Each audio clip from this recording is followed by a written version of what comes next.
कार्यकर्ताओं ने टीएमसी के कैंप को घेर लिया, जिसके बाद जमकर तोड़फोड़ की गई। भाई ये नहीं करना चाहिए बीजेपी के लोगों को, लेकिन उनके अंदर इतना गुस्सा है क्योंकि हर चुनाव में, चुनाव के बाद, चुनाव के पहले खाली बीजेपी वाले मारे खाते थे, पिटाते रहते थे। तो आज टीएमसी वाले को दौड़ा रहे हैं। हालांकि नहीं करना चाहिए, लेकिन गुस्सा इतना है, क्या कीजिएगा। अभी मुझे लगता है धीरे धीरे कंट्रोल में आ जाएंगे। कुर्सी उर्सी तोड़े हैं भाई, किसी का खून खराबा ना कीजिएगा।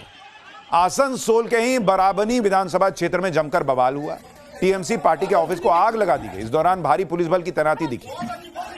जमुरिया में भी टीएमसी पार्टी के ऑफिस को आग लगा दी गई। आग लगाने के बाद टीएमसी ऑफिस के बाहर बीजेपी का झंडा लगा दिया गया। वहीं मालदा में मुस्लिम बाहुल्य इलाकों में पहले ही सीआरपीएफ जवानों की तैनाती बढ़ा दी गई थी। लेकिन इस हंगामे के बीच सबसे बड़ी बात यह हुई कि कोई बड़ी हिंसा की घटना नहीं हुई। जैसा पिछला पोस्ट पोल वायलेंस था, वैसा कुछ नहीं हुआ। ऐसा इसलिए क्योंकि सेंट्रल फोर्सेज मुस्तैद है। इसलिए चुनाव नतीजे वाले दिन भय नहीं, भरोसा दिखा। बंगाल में जनता ने पीएम मोदी के भरोसे के नाम पे वोट दिया। पीएम मोदी ने बंगाल में भय नहीं, भरोसा का जो नारा दिया, उस पर बंगाल की जनता ने भरोसा किया। पीएम मोदी ने आज बताया कि आगे का बंगाल कैसा होगा।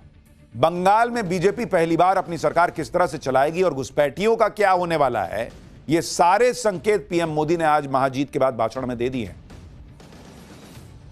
हर बंगाल वासी को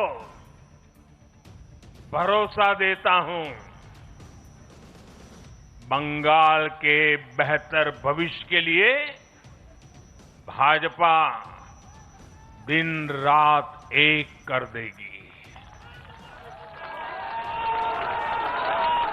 बंगाल में अब महिलाओं को सुरक्षा का माहौल मिलेगा, युवाओं को रोजगार मिलेगा, पलायन रुकेगा।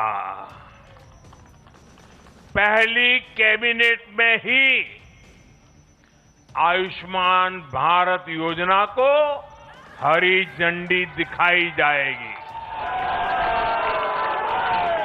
और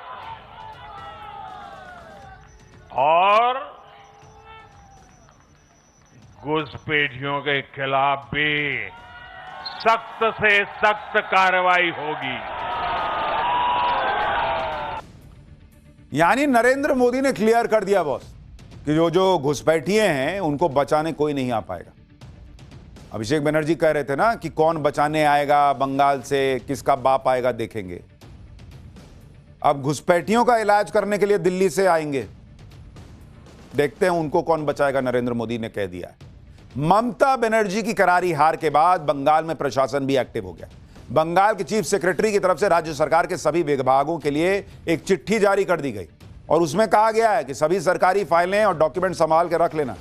कोई महत्वपूर्ण कागज, फाइल दफ्तर से बाहर मत लेके जाना। कोई भी फाइल बाहर गई, दस्तावेज खराब हुआ तो फिर देखना। किसी भी फाइल या डॉक्यूमेंट की फोटोकॉपी, स्कैनिंग तक मत करो। सभी फाइलों, कागजों और कम्युनिकेशन का उचित हिसाब रखा जाना चाहिए।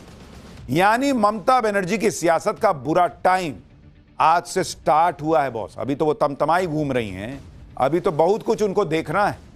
उनकी सरकार पर करप्शन, वंशवाद और दूसरे जो आरोप लगे हैं, उन सब का एक एक करके हिसाब होना तय। बंगाल में ममता बनर्जी इस तरह हारेंगी, इसका अंदाजा बहुतों को नहीं था। बहुतों को डाउट था, हम लोग को भी लग रहा था कि कैसे हारेंगी भाई। क्या बंगाल का हिंदू एक हो सकता है? क्या मुसलमान एक मुश्त और जुड़ गया ममता के साथ तो कैसे हारेंगी? इंडी गठबंधन के अखिलेश यादव तो ममता बनर्जी को जीत की एडवांस बधाई दे रहे थे, लेकिन ममता बनर्जी अपनी ही सीट नहीं बचा पाई। इस हार से बौखलाई ममता बनर्जी अब कैसे कैसे आरोप लगा रही है, आप सुनिए। ममता बनर्जी कह रही हैं कि उनको लात मारी गई है। मेरे को लात मारा, सीसीटीवी फुटेज ऑफ कर दिया, हमारा एक एजेंट को घुसने नहीं दिया। हमको भी, हम 5 मिनट के लिए घुसा था। मैंने रिक्वेस्ट किया था कि हमारा एजेंट को घुसने दीजिए। DO assured me they will be allowed. After that he is not available. Nobody is available. Mamata Banerjee कह रही हैं कि वो अंदर गई थी, उनको लात मार दी गई। बताइए, कोई हिसाब है इस बात? यही काम बचा है सुरक्षा अधिकारियों का कि ममता बनर्जी को लात मारेगी। आज का दिन हिंदुओं के लिए बड़ा दिन है बॉस, क्योंकि आप ये भी देखिए कि बंगाल और तमिलनाडु दोनों ही राज्यों में इंडी गठबंधन का जो झटका लगा है, ये दोनों वो राज्य हैं जहां इंडी गठबंधन के नेताओं पर एंटी सनातनी होने के बड़े आरोप लगे। तमिलनाडु में डीएमके के नेताओं ने सनातन को डेंगू, मलेरिया, वायरस क्या नहीं कहा था भाई, डीएमके वाले निपट गए। इसी तरह बंगाल में ममता बनर्जी पर एंटी हिंदू और प्रो मुस्लिम होने के आरोप लगते थे। जय श्री राम सुन के भड़क जाती थी। अब ईश्वर की महिमा कही है कि दोनों लोग जो है, डीएमके वाले भाई साहब भी और इधर दीदी भी, दोनों की पार्टी निपट गई। दोनों ही राज्यों में इंडी गठबंधन की एंटी सनातन वाली छवि को नुकसान हुआ। इन दोनों राज्यों के नतीजों ने बता दिया कि देश की राजनीति में जो भी सनातन के खिलाफ बात करेगा उसकी विदाई तय है। बॉस, ये पहली बार हो रहा है इस देश के अंदर कि हिंदू तय कर रहा है कि सरकार किसकी बनेगी। आजादी के बाद से नैरेटिव होता था कि मुसलमान एक मुश्त वोट देकर तय करता है कि सरकार किसकी बनेगी।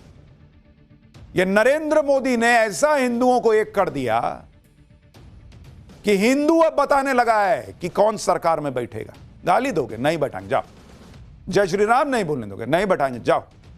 यह हिंदू कर रहा है, नरेंद्र मोदी के राज में कर रहा है, क्योंकि उसके अंदर वो हिंदू वाला प्राइड नरेंद्र मोदी ने पैदा किया कि तुम अगर एक मुश्त वोट दोगे तो जो तुमको कम्युनल कहता है ना, दरअसल वही कम्युनल है। क्यों भाई? अगर मुसलमान भाई लोग एक साथ आकर वोट दे सकते हैं तो हिंदू क्यों एक मुश्त वोट नहीं दे सकता? हिंदू देगा तो वो कम्युनल हो जाएगा, मुसलमान देगा तो वो उसकी स्ट्रेटेजिक वोटिंग है। ये कौन सा नैरेटिव है? लेकिन ये नैरेटिव बनाया गया क्योंकि इसी तरीके से सियासत की, जो आप कहिए कि वहां पर चेस चल रहा है, उसमें अपना ये लोग चाल चलते थे। नरेंद्र मोदी ने पूरा चेस बोर्ड उठा के फेंक दिया, बात यहां चेस नहीं होगा, लूडो होगा, सीधा सीढ़ी चढ़ चढ़ के भागेंगे। सनातन के खिलाफ बातें करना स्टालिन के नेताओं को भारी पड़ा। जय श्री राम के नारे से चिढ़ना ममता बनर्जी के लिए घातक साबित हुआ। और इसलिए आप देखिए कि बंगाल में आज जय श्री राम का ही नारा गूंज रहा है।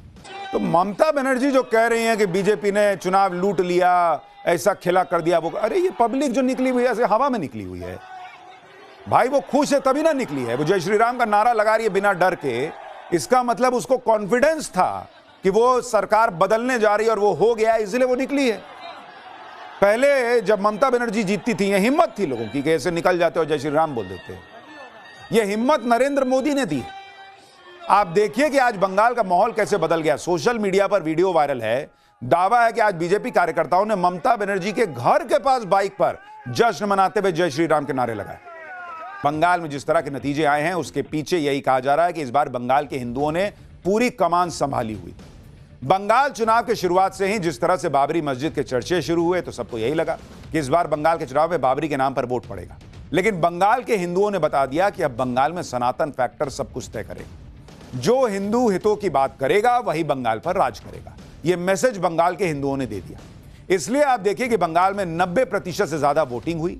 मुसलमानों की तरह बंगाल के हिंदुओं ने भी एक मुश्त वोटिंग में हिस्सा लिया। दावा किया जा रहा है कि इस बार बंगाल में हिंदुओं ने ममता बनर्जी से सनातन के अपमान का बदला लिया है। कभी रामनवमी पर बवाल, कभी दुर्गा पूजा पर विवाद। बंगाल के हिंदुओं ने इस बार सारा झंझट ही निपटा दिया। इसमें एक बड़ा फैक्टर बांग्लादेश के हिंदुओं के खिलाफ अत्याचार का मामला भी रहा, जिससे भड़के हिंदुओं ने इस बार बांग्लादेश के घुसपैठियों को बंगाल से चलता करने के लिए ऐसी लहर बना दी कि ममता बनर्जी उसके आगे टिक ही नहीं पाई। शुभेंदु अधिकारी भी यही दावा कर रहे हैं कि बंगाल के हिंदुओं ने ममता बनर्जी से अपना बदला ले लिया है। हिंदू के ऊपर अत्याचार किया, हिंदू ने सबक सिखा दिया। इनकम्बेंसी सेकंड फैक्टर है। ये पूरा हिंदू के ऊपर जितना अत्याचार किया, मालदा, मुर्शिदाबाद, मोथाबाड़ी से लेकर, हिंदू ने पूरा खत्म कर दिया ममता को। पश्चिम बंगाल में धमाकेदार जीत के बाद देश में एनडीए शासित राज्यों की संख्या कैसे बढ़ गई है आप देखिए। भारत के मैप पर भगवा रंग छा गया है बॉस। पूरब से लेकर पश्चिम तक भगवा ही भगवा दिख रहे हैं। पूरा भारत भगवा होने की तरफ बढ़ रहा है। भारत के 22 राज्यों में और यूनियन टेरिटरी में अब बीजेपी और सहयोगियों की सरकार है। बंगाल की जीत ने बीजेपी को बहुत बड़ा पॉलिटिकल माइलेज दे दिया है और बीजेपी का सालों पुराना सपना पूरा हो गया। देश के 72% क्षेत्रफल पर बीजेपी और एनडीए का शासन है और करीब 78% आबादी के लिए बीजेपी आज की डेट में काम कर रही है। जो कि नरेंद्र मोदी जब सत्ता में आए थे तो ऑलमोस्ट 25-30% आबादी के लिए बीजेपी काम करती थी। आज की डेट में नरेंद्र मोदी के राज में भगवा छा गया है बॉस। आप यह भी देखिए कि गंगोत्री से गंगा सागर तक पूरी गंगा बेल्ट पर अब बीजेपी और उसके सहयोगियों की सरकार है। उत्तराखंड, जहां की गोमुख से गंगा नदी निकलती है, से लेकर वहां पे तो बीजेपी की सरकार है ही। उत्तराखंड से गंगा नदी उत्तर प्रदेश आती है, यहां बीजेपी की सरकार है। यूपी से गंगा नदी बिहार पहुंचती है, वहां एनडीए की सरकार है। और पश्चिम बंगाल जहां गंगा नदी गंगा सागर में मिलती है, यानी गंगा सागर में जहां पर मिल रही है, वहां भी अब बीजेपी की सरकार है। यानी गंगा के उद्गम से लेकर गंगा के समुद्र में मिलन तक पूरा इलाका भगवा में है। और नरेंद्र मोदी ने वाराणसी में क्या कहा था कि मुझे गंगा मैया ने बुलाया है, तो गंगा मैया का काम कर दिया उन्होंने। इतना ही नहीं, बंगाल के आगे पूरे नॉर्थ ईस्ट में भी बीजेपी सहयोगियों की सरकार है। तो जो लोग चिकन स्नैक को काटने का सपना देख रहे थे, उनको अब सपने आएंगे नहीं, क्योंकि रात में नींद नहीं आएगी। चिकन स्नैक काटोगे, बच्चा का खेला है। इसी के साथ पूर्व प्रधानमंत्री अटल बिहारी वाजपेयी की वो बात भी सच साबित हो गई, जब अटल जी ने कहा था कि एक दिन आएगा जब अरब सागर से गंगा सागर तक कमल खिलेगा। आज पीएम मोदी ने भी ये बात कही कि अब गंगोत्री से गंगा सागर तक कमल ही कमल खिल गया है। पिछले साल 14 नवंबर को जब बिहार चुनाव के नतीजे आए थे, तब मैंने यही इसी जगह से बीजेपी मुख्यालय से आप सबको कहा था, गंगा जी बिहार से आगे बहते हुए गंगा सागर तक जाती है। और आज बंगाल की जीत के साथ गंगोत्री से लेकर गंगा सागर तक कमल ही कमल खिला हुआ है।